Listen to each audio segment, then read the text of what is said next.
오늘 3일절을 맞아 뉴욕과 뉴저지에서도 기념식을 개최하고 순국 선열들의 숭고한 뜻을 기렸습니다. 바이든 대통령이 잠시 후 오늘 저녁 취임 이후 처음으로 국정연설에 나섭니다. 우크라이나 사태에 대해 비중 있는 언급이 이뤄질 것으로 보입니다. 바이든 대통령이 핵전쟁 가능성에 대해서 단호하게 부정하고 핵전쟁에는 승자가 없다고 경고했습니다. 5세에서 11세를 대상으로 한 코로나19 백신의 예방 효과가 청소년이나 성인과 비교해 크게 떨어지는 것으로 나타났습니다. 코로나19 백신 접종을 완료한 한국 입국자를 대상으로는 자가격리 면제가 재개될 것으로 보입니다. 이상은 이 시각 주요 뉴스입니다.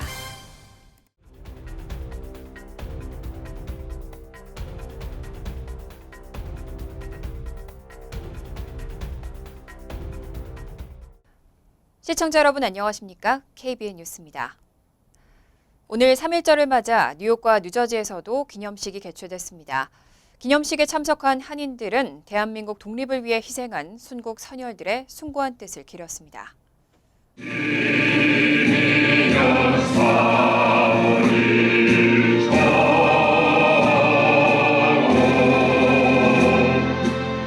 오늘 제103주년 3일절을 맞아 뉴욕 한인회, 주 뉴욕 대한민국 총영사관, 민주평통 뉴욕 협의회 등 한인단체들은 오늘 오전 뉴욕 한인회관에서 공동으로 3일절 기념식을 개최하고 대한민국의 독립을 위해 희생된 순국 선열들의 정신을 되새겼습니다.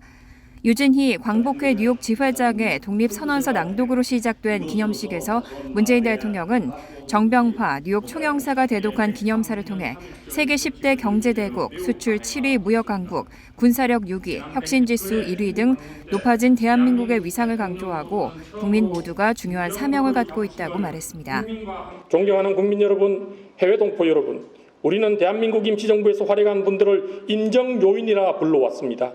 임정요인이라는 단어에는 우리 후손들의 존경이 담겨 있습니다. 이제 우리는 선도국가라는 새로운 대한민국을 향해 출발했습니다. 그 길에서 국민 한 사람 한 사람이 임정요인과 같습니다. 모두가 선구자이며 모두가 중요한 사명을 갖고 있습니다. 찰스윤 뉴욕 한인회장은 독립운동은 조국의 독립을 위해 자신을 희생한 것을 기반으로 이뤄졌다며 여기 모인 한인들도 한인 커뮤니티의 미래를 위해 자신을 희생하고 있다며 커뮤니티의 미래를 위해 정진하자고 말했습니다. 우리가 희생 없이는 우리 한인 커뮤니티를 발전시킬 수가 없습니다. 우리가 자신의 희생 없이는 우리 커뮤니티가 번창할 수가 없습니다. 그것을 여기 계신 모든 분들이 본인의 주인공이기 때문에 누구보다 더 잘 아실 것입니다. 기념식은 허경화 광복회 이사장의 선창에 따라 만세 삼창으로 마무리됐습니다. 대한민국 만세! 만세! 만세! 만세! 한편 뉴저지 한인회도 오늘 오후 한인회관에서 기념식을 개최하고 이어서 펠팍 타운홀 앞에서 가두행진으로 3일 만세운동을 기념했습니다. 바이든 대통령은 잠시 후 오늘 저녁 취임 이후 처음으로 국정연설에 나섭니다. 우크라이나 사태에 전 세계의 초점이 모인 만큼 비중 있는 언급이 이뤄질 것으로 보입니다. 또 북한 및 한반도 의제에 대해 언급할지도 관심이 주목되고 있습니다. 바이든 대통령은 잠시 후 9시부터 의회에서 취임 첫 국정연설을 합니다. 연방 상하원 의원 및 주요 강요들이 참석해 연설을 청취할 예정입니다. 이번 연설에서 바이든 대통령은 전쟁이 진행 중인 우크라이나 상황에 관해 비중 있게 언급할 것으로 보입니다. 젠사키 백악관 대변인은 어제 브리핑에서 이번 국정연설은 몇 달 전 계획과는 다소 다를 것이라며 모든 국정연설은 그때의 순간을 반영한다면서 우크라이나 상황이 반영될 것을 시사했습니다. 또 대통령은 우리가 하고 있는 노력을 열거할 것이라며 그는 민주주의를 지지하고 러시아의 침략에 반대하도록 세계의 결집을 이끌어왔다고 강조했습니다. 아울러 우크라이나 국민에 대한 군사, 경제적 지원뿐만 아니라 블라디미르 푸틴 러시아 대통령과 이너서클, 러시아 경제에 심각한 금융 제재를 가하도록 국제적 연합을 구축하려 해온 조치에 관해 말할 것이라고 표현했습니다. 경제 문제도 다뤄질 것으로 보입니다. 사키 대변인은 대통령이 연설에서 인플레이션에 관해 말할 것이라고 전했습니다. 한편 이번 연설에 북한 문제가 거론될지도 관심이 주목되고 있습니다. 바이든 대통령은 지난 1월 19일 취임 1주년 기자회견에서 북한 문제를 단 한 번도 언급하지 않았습니다. 블라디미르 푸틴 러시아 대통령이 러시아의 핵전력 태세를 강화하라고 지시한 이후 긴장감이 극적으로 고조되고 있습니다. 하지만 바이든 대통령은 핵전쟁 가능성에 대해서 단호하게 부정했습니다. 또 핵전쟁에는 승자가 없다고 경고했습니다. 바이든 대통령은 어제 백악관에서 미국 국민이 핵전쟁 가능성을 걱정해야 하는가라는 질문을 받고 아니라고 대답했습니다. 앞서 푸틴 대통령은 전날 러시아 핵 전력을 특별 전투 준비 태세로 전환하라고 지시한 바 있습니다. 이후 러시아 국방부는 전략 미사일군 등 핵 전력 전투 임무를 강화한 것으로 알려졌습니다. 이에 국제사회에서는 실제 핵무기 사용 및 이로 인한 핵전쟁 발발 우려가 고조되고 있는 상황에서 바이든 대통령이 직접 가능성을 일축한 겁니다. 젠사키 백악관 대변인도 이날 정례 브리핑에서 러시아 상황에 대응한 미국의 핵태세 변화와 관련된 질문에 우리 경계 수준을 바꿀 이유를 보지 못했다면서 핵전쟁은 승리할 수 없고 승자가 없다고 말했습니다. 또 푸틴 대통령의 발언 의미를 평가하고 있다며 우리는 핵태세를 바꾸지 않았고 긴장을 줄이려 노력하고 있다고 말했습니다.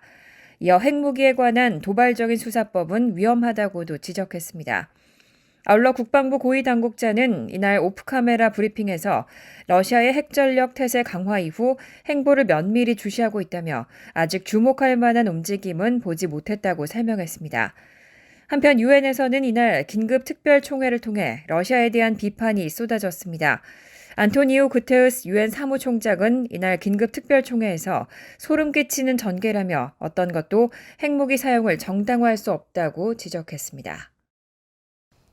러시아의 침공이 시작된 후 66만여 명 가까운 우크라이나인들이 전쟁의 포화를 피해서 우크라이나를 떠난 것으로 집계됐는데요. 숙박 공유 서비스 기업 에어비앤비와 에어비앤비.org가 우크라이나 난민들에게 단기 무료 숙소를 제공하겠다고 밝혔습니다. 어제 글로벌 숙박 공유 서비스 기업 에어비앤비와 에어비앤비.org는 우크라이나 난민에게 단기 무료 숙소를 제공할 것이라고 밝혔습니다. 비용은 에어비앤비와 에어비앤비.org의 난민기금, 호스트 참여 등을 통해 마련됩니다.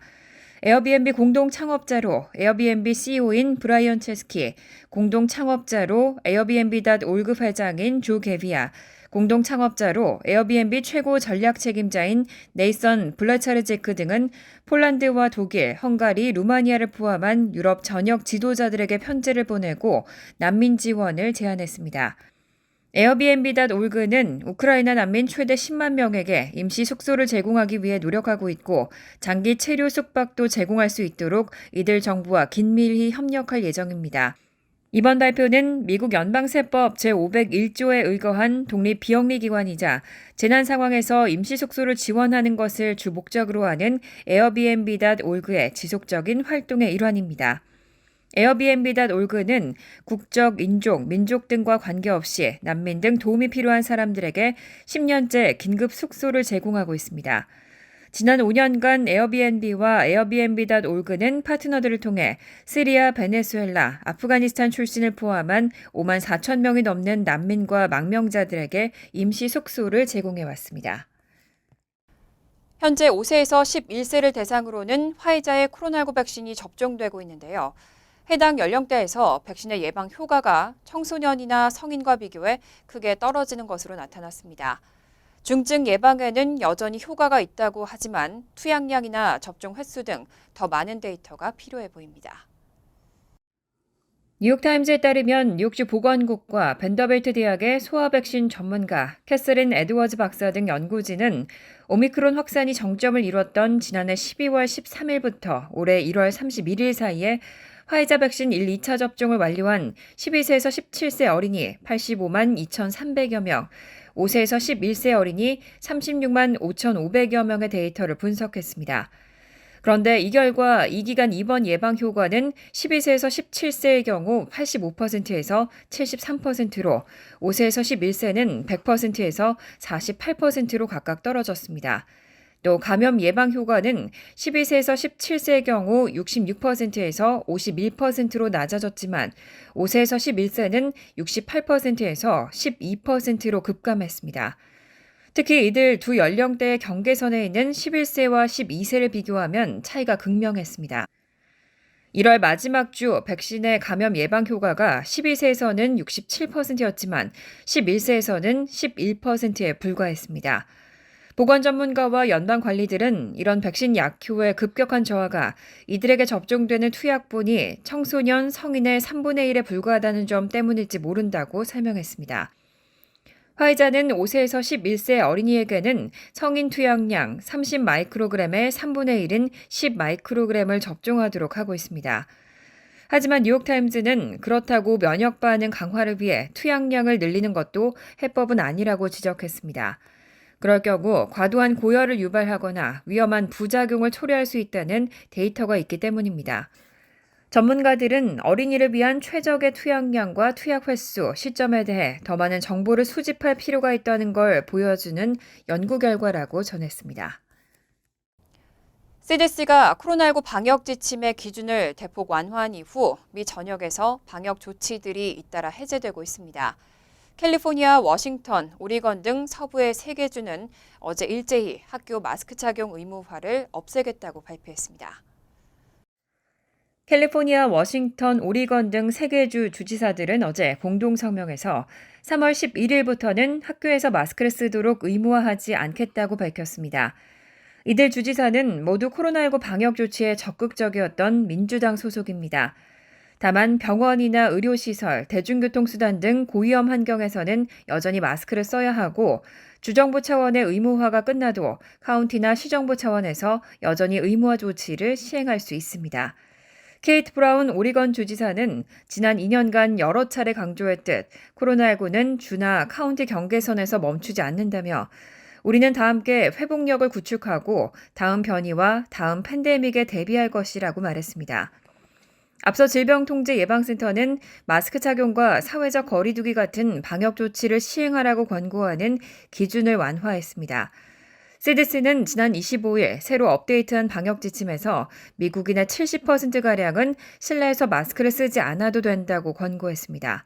또 학교의 경우에도 코로나19의 위험도가 높은 지역에 있는 학교에서만 마스크 의무화를 적용하라고 조언했습니다. 한편 캘리포니아주는 백신 미접종자를 상대로 한 공공장소 마스크 착용 의무화도 오늘부터 해제했습니다. 코로나19 백신 접종을 완료한 한국 입국자를 대상으로는 자가격리 면제가 재개될 것으로 보입니다.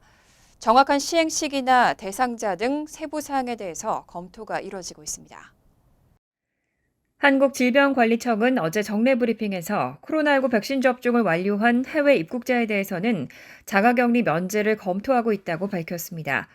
또 해외 입국자 격리를 통해 오미크론 변이 유행 초반에 국내 확산을 최대한 지연시킨다는 목표를 달성했다고 판단한다고 덧붙였습니다. 단 시행 시기나 대상자, 면제 신청 방법 등 세부 사항에 대해서는 공개하지 않았고 적절한 시기에 이러한 조치를 추진하겠다고만 전했습니다. 이어서 최근 개인이 직접 입국 전 방문한 지역과 예방접종력, 음성확인서, 건강상태 질문서를 제출하는 사전 입국 신고 제도의 시범 사업을 시행 중이라며 해당 제도가 본격 가동되면 개인별 감염 위험도를 기반으로 해외 입국자 관리 방식을 변경하는 방안을 검토 중이라고 설명했습니다. 지난달부터 오는 11일까지 시범 시행 중인 사전 입국 신고 제도는 한국 입국 시 사전에 인터넷에 접속해 검역 정보를 입력하고 한국 도착 시 검역 절차를 신속하게 마치도록 하는 제도입니다. 현재 한국 정부는 미국 등 해외에서 입국한 경우에는 입국 전 48시간 내 PCR 음성 확인서를 제출하고 입국 후 7일간 시설이나 자택에서 자가격리를 하도록 하고 있습니다. 올해 미국 대학의 지원자 수는 회복세를 넘어 증가세를 보이고 있습니다. 코로나 이전과 비교해도 올 가을 학기 입학 지원자 수가 14% 늘었습니다. 칼리지 보드는 지난 24일 전국 900여 대학에서 상용하는 공통지원서를 분석해 2021-2022학년도 대입 지원 현황을 발표했습니다. 이 발표에 따르면 2022년 가을 학기 입학을 위해 지원서를 제출한 학생은 116만 1,560명으로 집계됐습니다. 팬데믹 발생 이전인 2019에서 2020학년도 같은 기간 101만 9,363명과 비교해 13.9% 증가한 겁니다. 또 올해 전국 853개 대학에 공통지원서를 통해 제출된 대입지원서는 총 650만 894건으로 팬데믹 전 같은 기간 537만 9,496건과 비교해 20.8% 늘었습니다. 학생 1명당 평균 지원 대학은 팬데믹 전 5.4개 대학에서 5.6개 대학으로 늘었습니다. 이외에도 주립대 지원서 제출 건수의 증가율이 25% 증가해 사립대 지원서 제출 건수 증가율 18%보다 높았지만 여전히 전체 대입 지원서 가운데는 사립대 지원 비율이 약 60%에 달하는 것으로 나타났습니다. 코로나19 팬데믹 이후 대부분의 대학이 SAT와 SCT 점수 제출 의무화를 중단하면서 지원자가 상위권 대학에 몰리는 경향은 더 두드러졌습니다. 올해 합격률이 50% 미만인 상위권대 지원자 수는 2년 전보다 25% 늘어난 반면 합격률이 50에서 74%인 대학과 합격률이 75% 이상인 대학은 지원자 수가 각각 17%씩 증가하는 차이를 보였습니다. 유학생 지원자 비율도 코로나19 팬데믹 이후 회복세를 보이고 있습니다. 2021-2022학년도 미국 대학 유학생 지원자 수는 11만 6,440명으로 2년 전보다 33% 증가했습니다. 뉴욕시 당국이 안전한 전철을 만들겠다는 프로젝트를 시작한 지 일주일이 됐습니다. 아직 별다른 성과는 없어 보이는데요. 넘쳐나는 노숙인들을 단시간에 정리하기엔 부족하다는 지적도 나옵니다. 어제 지역 매체 더시티 등에 따르면 NYPD 정신건강 전문가, 사회복지사로 구성된 팀이 전철 단속을 시작한 지 일주일이 됐지만 시 당국은 100명의 노숙인과 접촉했다는 내용 외엔 별다른 성과를 공개하지 않고 있습니다. 전철역을 떠나 쉘터로 이동했거나 병원으로 이동한 노숙자 수는 공개하지 않았습니다. 이에 노숙자 보호단체 등은 단속반이 전철에서 노숙자를 쫓아내는 데에만 급급하고 후속 대책은 없다는 점이 문제라고 지적했습니다. 베스 아룰스 뉴욕 시민자유연맹 변호사는 쫓아낸 노숙자가 갈 곳이 없다면 문제를 해결하진 못하는 셈이라고 전했습니다. 노숙자를 위한 연합 조사에 따르면 2020년 5월부터 현재까지 아웃리치 활동가들은 대중교통에서 3,100여 명의 노숙자를 쉘터로 보냈습니다. 하지만 아직 쉘터에 머무르는 노숙자는 250명, 약 8%에 불과합니다. 또 노숙자들은 사건, 사고와 범죄가 많은 쉘터가 더 위험하다고 느끼는 것으로 전해졌습니다. 병원에서 약물 중독이나 정신과 질환 증세가 있는 노숙자 치료를 거부하는 것도 걸림돌입니다. 이와 관련해 메트로폴리탄 교통공사 등은 노숙자 단속이 시간이 걸리는 문제라고 해명하고 있지만 매일 전철을 이용하는 시민들의 불안은 커지고 있습니다. 올해 뉴저지에서 오바마 케어 건강보험 가입자가 역대 최대를 기록했습니다. 지난 2021년 11월부터 올해 1월까지의 가입 기간 동안 신규 가입과 갱신은 전년보다 20% 이상 늘었습니다. 어제 레코드지 보도에 따르면 2022년도 뉴저지 오바마 케어 가입 기간 동안에 32만 4천 명 이상이 신규 가입 또는 기존 보험을 갱신했습니다. 전년보다 20% 이상 늘어난 것으로 역대 가장 많은 숫자입니다. 이런 가입자 증가는 코로나19 사태로 오바마 케어 가입자 대상 정부 지원이 크게 확대된 데다 실업자 증가에 따라 직장 건강보험을 잃은 주민 가운데 오바마 케어를 선택한 사람들이 많았기 때문으로 분석됩니다. 지난해 3월 발효된 미국인 구제 계획에 따라 2022년까지 오바마 케어 가입자는 수입의 8.5% 이상은 보험료로 내지 않아도 됩니다. 또 뉴저지에서 연수입이 4인 가구 기준 15만 9천 달러 이하면 세금 공제 등 보조 혜택을 받을 수 있습니다. 전년도와 비교하면 4인 가구 기준 10만 4,080달러 이하였던 수혜 자격이 크게 확대된 겁니다. 한편 주정부 발표에 따르면 저소득층의 경우는 공개 가입 기간과 상관없이 올해 아무 때나 주정부가 자체 운영하는 오바마 케어 건강보험거래소에서 보험에 가입할 수 있습니다. 수혜 자격은 개인의 경우 연소득 2만 5,670달러, 4인 가족의 경우 연소득 5만 3,000달러 미만입니다. 간추린 소식입니다. 연방이민서비스국은 전문직 취업비자 H-1B 신청자가 서류 접수 시 이민신분 변경 신청서나 노동허가 신청서 등 별도의 신청서들을 동반 제출할 때 현재는 각각의 수수료를 하나의 체크로 합쳐서 납부할 수 있지만 오는 4월 1일부터는 모두 분리해서 별도의 수수료 체크를 납부해야 한다고 발표했습니다. 연방이민서비스국은 모든 이민 혜택 서비스 신청에 전자처리 시스템을 도입함에 따라 각각의 신청서에 대한 수수료를 뭉뚱그려 하나의 체크로 접수할 경우 처리가 불가능해진다고 배경을 설명했습니다. 서경덕 성신여대 교수는 배우 송혜교와 함께 샌프란시스코 한국교육원에 독립운동 안내서 만부를 제작해 기증했다고 오늘 밝혔습니다. 한국어와 영어로 제작된 이 안내서에는 샌프란시스코에서의 한국 독립운동사를 남녀노소 누구나 이해하기 쉽도록 담았습니다. 일제 한국 침략의 앞잡이였던 미국인 스티븐스를 처단한 장인환 전명훈 의사 의거지, 장인환 순국지, 재미 독립운동단체인 대한인국민회 총회관터, 국립협회 회관터, 많은 독립운동가들이 잠든 사이프러스 공동묘지 등을 사진과 함께 상세히 소개하고 있습니다. 미주 한인 유권자 단체인 미주 민주참여포럼은 지난 26일 화상을 통해 정기 이사회 및 운영위를 개최하고 신임 이사장의 최규선 현 부이사장을 상임대표의 최광철 현 대표의 연임을 결정했다고 밝혔습니다. 미주 민주참여포럼은 회의에서 신규 지부인 애틀랜타 지회 창립대회를 오는 5월 14일 개최하기로 결정하고 현재 10개인 지부를 올해 말까지 20개 이상으로 확대하는 노력을 기울이기로 했습니다. 또 자체 한반도 평화포럼에 주요 연방의원을 연사로 초청해 개최하는 등 현재 브래드 셔먼 민주당 연방 하원의원 주도로 발의되어 있는 한반도 평화법안에 대한 지지 캠페인을 보다 집중적으로 해나가기로 했습니다. KCC 한인동포회관은 얼마 전 열린 임시이사회에서 현 남경문 부관장을 이사회 전원 만장일치로 KCC 한인동포회관의 관장으로 승격 선임한다고 밝혔습니다.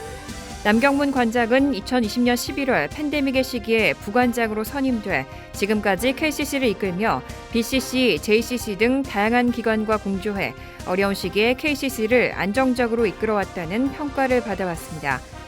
남경문 관장은 올해로 22주년을 맞는 KCC가 진정한 한인 커뮤니티 센터로서 거듭나도록 최선을 다해 이끌어 나가겠다고 밝혔습니다. 환율과 증권 소식입니다.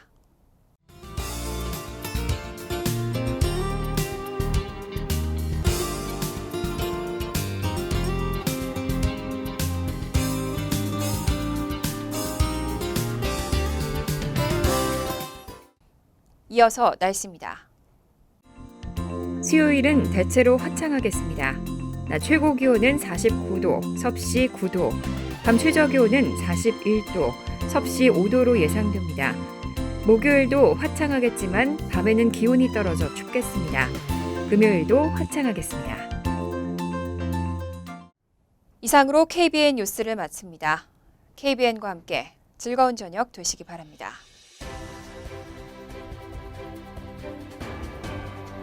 미 동부 최대 한인방송 KBN이 제작하는 KBN 뉴스는 웹사이트 mykbn.com 그리고 유튜브와 페이스북에서 다시 보실 수 있습니다. 좋아요, 구독, 알림 설정은 뉴스 제작에 큰 도움이 됩니다.